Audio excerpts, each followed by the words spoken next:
सभ्यता जितनी पुरानी होती है, प्राचीन होती है, उसका महत्व उतना ही ज़्यादा हो जाता है।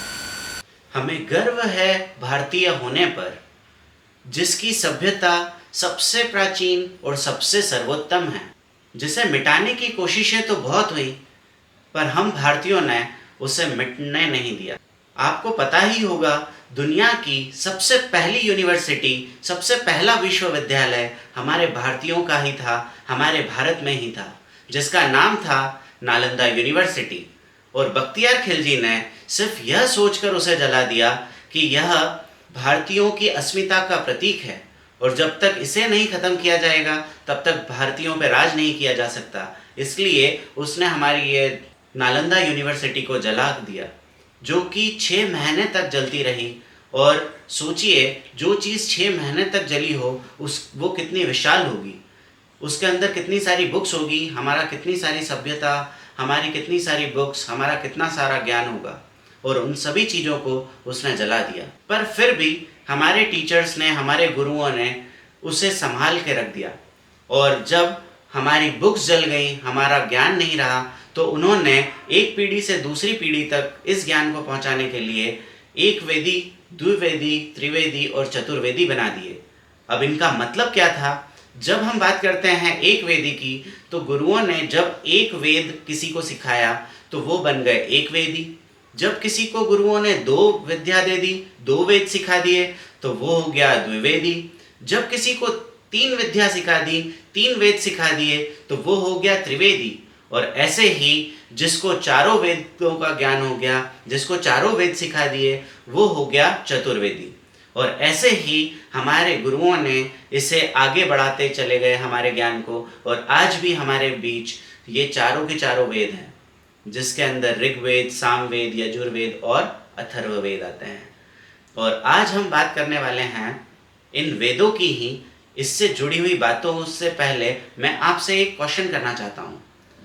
क्या आप बता सकते हैं रावण इतना महान कैसे बन गया, इतना शक्तिशाली कैसे बन गया, जबकि उसके पास क्रोध था, मद था, सारी की सारी चीज़ें बुरी ही थी। तो इस चीज़ ने कैसे उसे बचा दिया और इतना महान बना दिया? तो यह चीज़ थी वेदों का ज्ञान। वो चारों वेदों का ज्ञाता था, और इसी कारण से स्वयं श्री विष्णु जी को उसे मारने के लिए यहाँ पर प्रकट होना पड़ा, अपना अवतार लेना पड़ा, और फिर रावण को मारना पड़ा। अथर्ववेद सिर्फ आध्यात्मिक या फिर अनुष्ठानों से रिलेटेड ही नहीं है, यह जीवन के हर पहलू पर लगता है। जैसे कि इसके अंदर चिकित्सकीय घटनाएं दी गई हैं, और कैसे आप हर बीमारी को ठीक कर सकते हैं।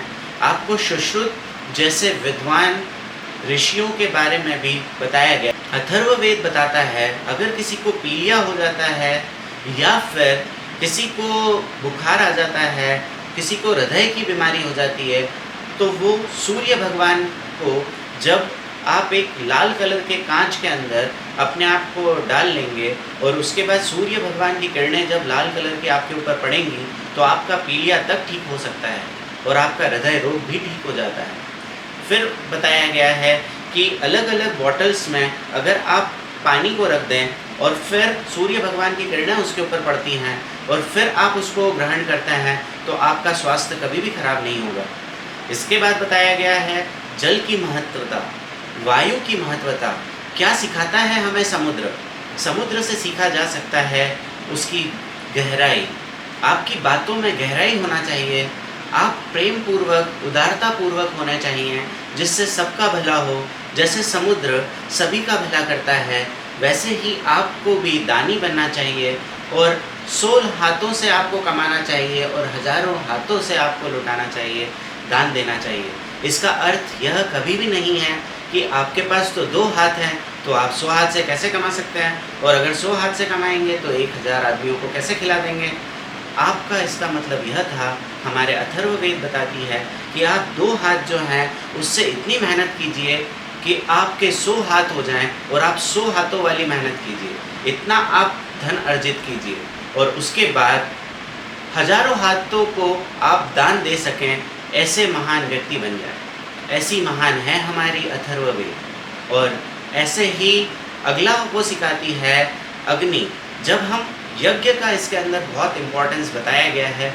जब आप यज्ञ करते हैं, अनुष्ठान करते हैं, तो उससे आपको यह सीखने को मिलता है कि आप अग्नि भगवान को साक्षी मानकर कुछ संकल्प लेते हैं और उस संकल्प को, क्योंकि आप आहुति के समान यज्ञ में डालते हैं और उसके अंदर डालने वाली जो और अलग अलग जड़ी बूटियों का भी अपना एक महत्व बताया गया है इस अथर्ववेद में, जिसके अंदर हमको बताया गया है कि वो जड़ी अंदर प्रवाहित होती है, जलती हैं, तो उससे जो धुआं उठता है उससे हमारा पूरा घर पावन हो जाता है।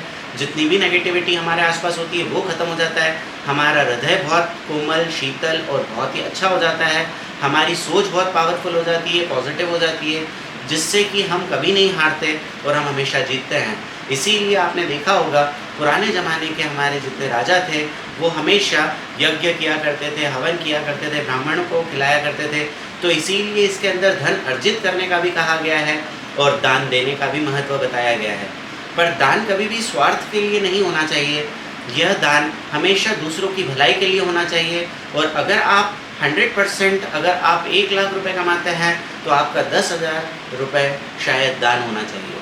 और जब आप ऐसा करते हैं तो कब आप 1 लाख से 1 करोड़ वाले आदमी बन जाएंगे आपको पता भी नहीं चलेगा। क्योंकि यही हमारे लक्ष्मी जी हैं जो कि बताती हैं, चंचल हैं, पर वो उन्हीं के पास ठहरती हैं जो दूसरों का भला करते हैं। और अपने पास सिर्फ अगर हमने किसी को भ्रष्टाचार से अगर मनी इकट्ठा कर भी लिया तो वो कहीं हॉस्पिटल में चली जाएगी, बुरे कामों में चली जाएगी। और इसे बचाने के लिए हमें हमेशा अपने धन का कुछ हिस्सा दान देना ही चाहिए और बिना स्वार्थ के देना चाहिए। यही हमें अथर्ववेद बताता है। आपको जानकर हैरानी होगी कि अथर्ववेद में टीचर के 5 नाम दिए गए हैं, जिसमें से पहला नाम है मृत्यु।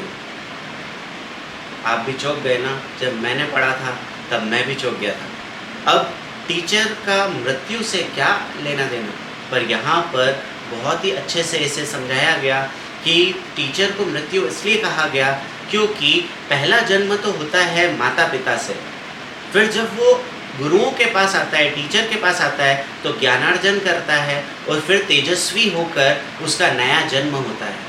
और इसीलिए पुराना वाला उसका जन्म जब वो निराक्षर होता है, जब उसको ज्ञान नहीं होता, तो वो वाले पर्सन का मृत्यु होती है और नया जन्म होता है जब वो ज्ञानार्जित कर लेता है, तेजस्वी बन जाता है और लोक निर्माण में सहयोगी बनता है।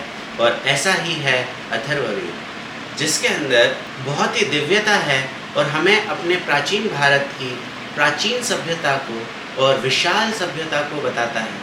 होप करता हूँ आज का ये वीडियो आप सभी को अच्छा लगा होगा। मिलते हैं अगले वीडियो में कुछ और जानकारियों के साथ। तब तक रखिए अपना ख्याल। Keep smiling and good bye.